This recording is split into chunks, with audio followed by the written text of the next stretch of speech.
action. Hello everyone, my name is Magic Nick, and I'm going to go ahead and lay that down. And today we're going to go ahead and talk about films. Well, more or less. By the end of this video, you will know the steps to make a film and become an official viewer of this video. Hold your applause. Well, what about film are we going to talk about? We're going to talk about the 3 main steps of making a film. That is, a low-budget one. Now, what are the 3 main steps? They are pre-production, production, and post-production, and done in that order. Those are the steps to making a film. Although this is pretty common, you might be asking yourself, what is a film? Is it the same as a movie? Film is just an older term for a movie because when they actually start first shooting movies, it was done on something called film. Now, before I go on, I should let you know why you should listen to me, because you're watching this video. My credibility and my experience in this field. Well, I have I've taken NAs, both of my classes in high school. One of them called script writing and video production, and the other was a class I had to get permission and write a letter and all that stuff to my principal and asking the teacher, are they willing to do the independent studies? And it's an independent studies for video production. Also, as my completer plan in high school, I went to Carroll County Career and Technology Center. It's a class for video production, and I also aced this. Now, also they have there provided a something called Skills USA. I also competed in the Skills USA and took 3rd place in cinematography for the state of Maryland. This video can be found on my channel. In high school, I also took a drama class and intermediate drama, along with outside acting classes, which I got from an independent director in Baltimore City. She took me under her wing and also taught me a few things about filmmaking. I also appeared on a local public television show in Baltimore called The Children's Corner as a guest speaker and performer, since I am also a professional magician. The last thing is, I'm also now a film student at Full Sail University, which is also why I'm making this video. You can thank them later. Now, let me go ahead and tell you some of my references before getting started. Cough. Let me tell you my references before getting started. The first was an article from the Full Sail Library called, The Budget Video Production, Yes You Can Do It, 2 article by Rachel Maggie. It was published in 2009, I believe. The second source was from Filmmakers Magazine, and the article was named 10 Tips on Shooting Low-Budget Movies. I also use the YouTube channel Film Riot, where they teach a lot of techniques and to make a film on a low budget. Also use the videocopilot.net, which teaches you a lot of special effects and CG stuff that you can do in Adobe After Effects. Now let's move on to the actual first step. The first step into making a film is the pre-production. Now this is the most important part of making a film. The pre-production is where you write your story into a script. You plan everything for the next 2 steps, and even the 4th step, which is not really a step, but I'll explain that later. In pre-production, you storyboard for your production. A storyboard has your shots, which shots are your camera angles. It also, on a storyboard, shows where your camera is going to be, what the angle or shot is, where your talent is going to be standing, what they're acting, and what they're doing. And it even sometimes has the audio for what is their thing, like the dialogue. Is there going to be music playing at this time, or is there going to be sound effects? All can be found in most storyboards and or script film storyboards. Now also in post-production, you have to plan for, not just that, but are you going to do any shots that involve CG or which is computer graphics? do you plan to edit this, or do you shoot this on a video camcorder that takes tapes? I used to use a video camcorder that used tapes. Of course, that meant I didn't use any music, but I was able to seamlessly film each scene one after another.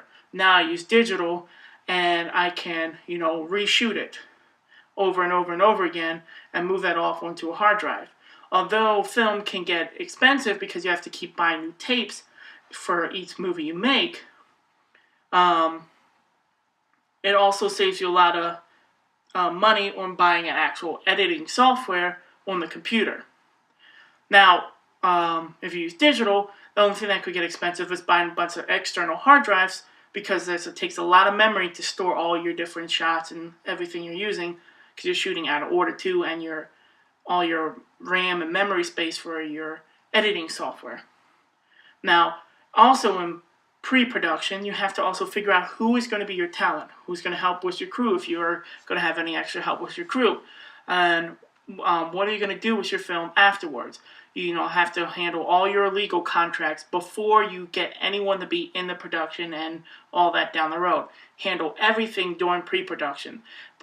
Now, the legal stuff can mean, do you allowed to shoot here for production? Are you whoever's going to be your actors in it, can you use their face, their voice? If you're going to put it on the internet, can you do all that stuff?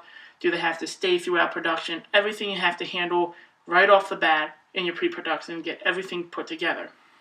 Now, what I do is I use friends and family to, so that way I don't have to pay them because they're friends and family, you help me, I'll help you, help me be in this, that type of thing. So but I still have them sign the contract, because you never know what trouble could happen down the road, and they won't say, I don't want you in my film anymore, so it's always good to have that stuff done. Now, also during pre-production, you have to plan for production. Now, are you going to do any lighting? Now, to save, because we want to do a low budget, use all your lights that you have. Lamps, anything laying around the house, sunset, not sunset, but the sun, and use natural lighting. Try not to bring so much actual external lights, because that can get expensive too. If you need any more lighting to light up a room more, one of my resources actually says to take a water-based fog machine and fog up the room. Not in a thick fog, but just enough that it's like the air is now dense with the smoke. It creates so the light is now diffused and it goes everywhere, and science stuff. But it works.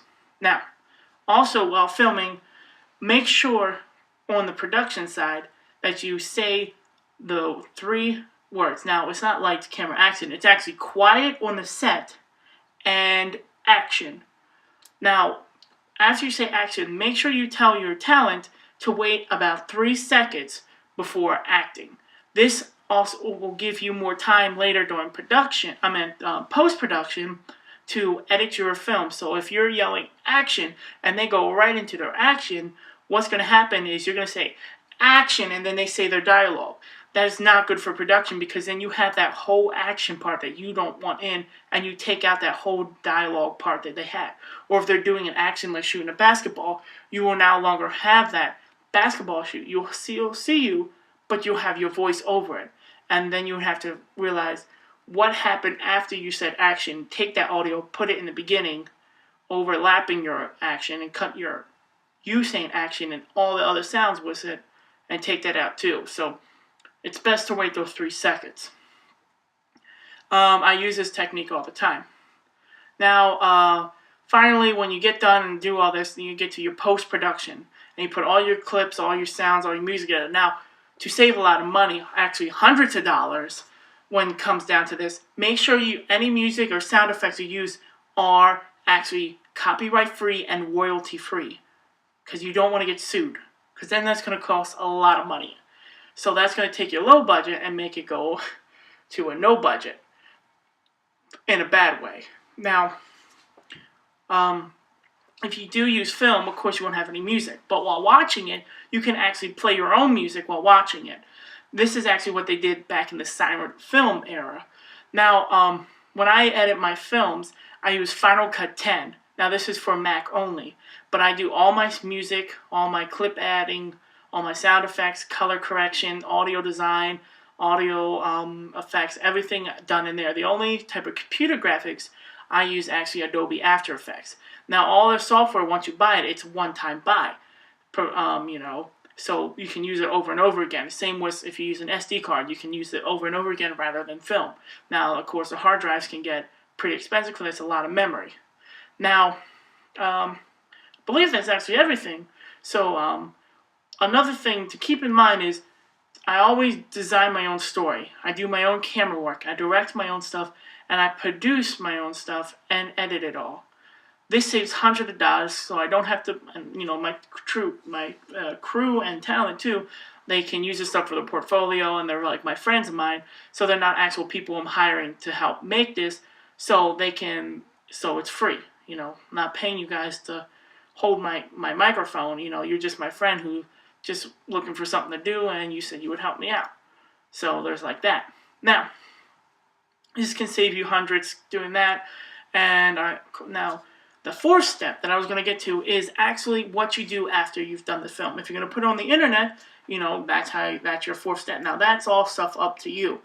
Now, budget-wise, I'm not sure, but I do know you can have a YouTube channel, which is what I do, and that's free, and you can share your videos and give them out to people and have that, and you can get out that way, providing you also use copyright-free stuff, or else you can have problems that way too. Now, I believe that's everything. After using all those steps, you can finally make your film. And it's time to put it out there, share it to the world, which is that fourth step. And, of course, now all we have to do is, end the video that we're doing now.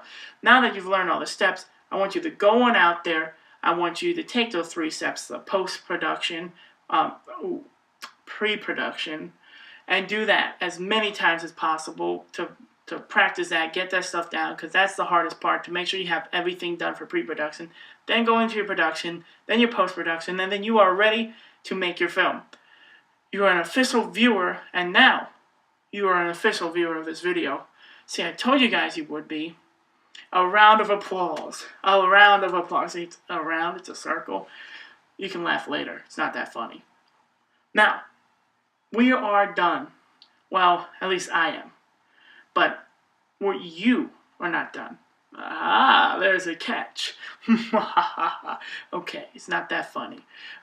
You are not actually an official viewer. I lied to you. I'm sorry about that. Can you forgive me? You're not an official viewer yet until you have clicked that like button and shared this video.